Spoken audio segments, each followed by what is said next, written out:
गांव की चुप्पी और एक चोर की वापसी। दोपहर का समय है। गांव की गलियां सूनी हैं। अर्जुन चुपचाप गांव की ओर बढ़ रहा है।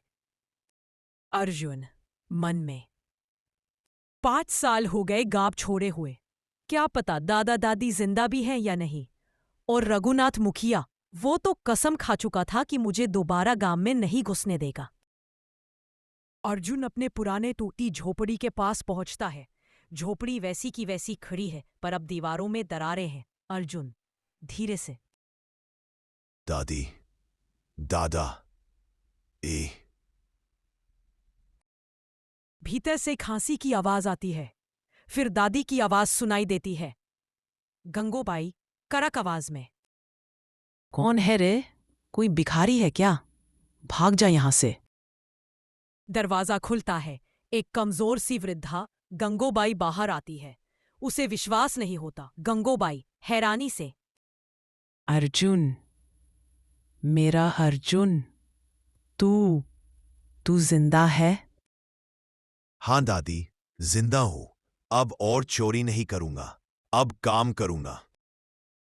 तभी अंदर से बाबूलाल की आवाज आती है। बाबूलाल, कौन है गंगू? किससे बातें कर रही है? वह बाहर आता है।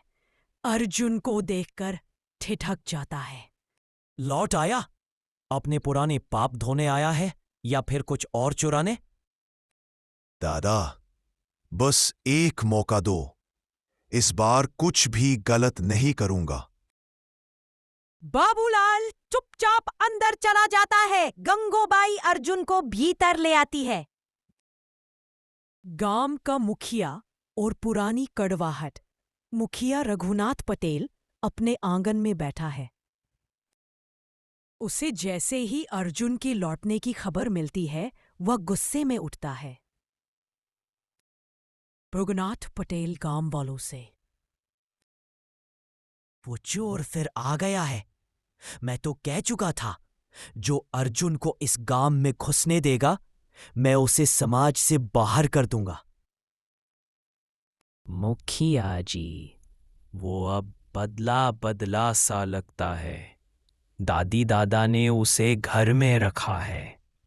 शायद पछता रहा हो। पछतावा? उस लड़के ने मेरे घर से गेहूं के बोरे चुराए, मेरे बेटे की साइकिल ली और खेत से बैल खोलकर बेच दिया। तुम कहते हो वो बदल गया?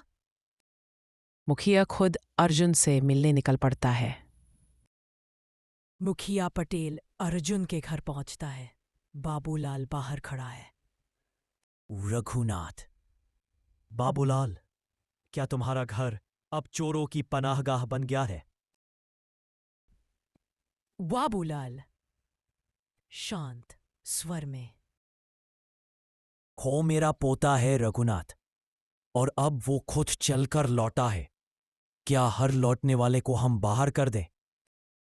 अर्जुन दरवाजे से बाहर आता है। मुखिया जी, मैं जानता हूं मैंने गलती की, पर अब मैं कुछ भी गलत नहीं करूंगा। मैं गांव छोड़ गया था क्योंकि मेरे पास कोई रास्ता नहीं था। अब मेहनत करूंगा, खेत में काम करूंगा। अगर 1 महीने में साबित ना कर सका कि बदल गया हूं, तो खुद ही चला जाऊंगा। रघुनाथ बेटा, एक बार उस पर विश्वास कर ले।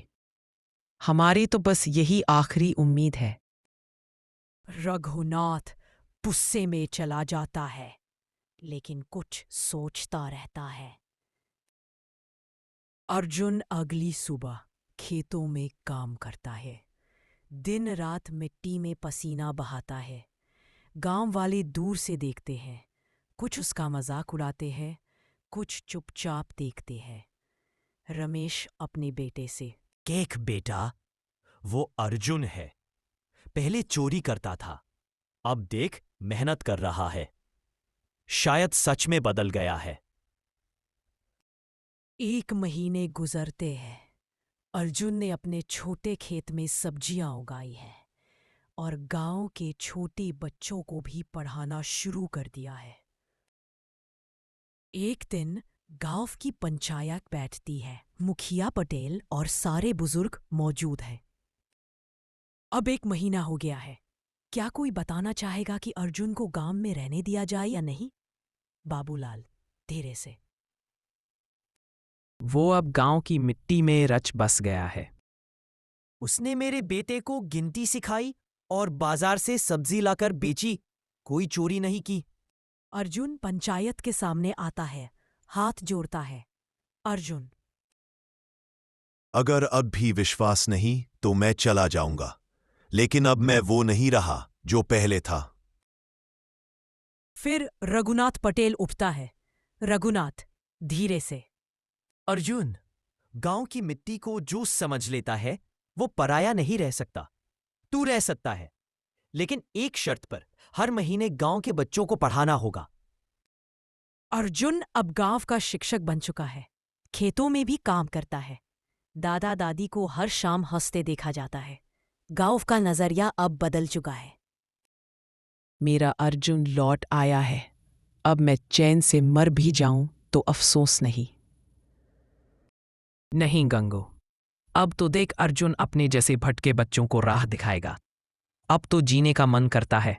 बोले, जिस गांव को कभी छोड़कर गया था, अब उसी की सेवा में जीवन लगाऊंगा।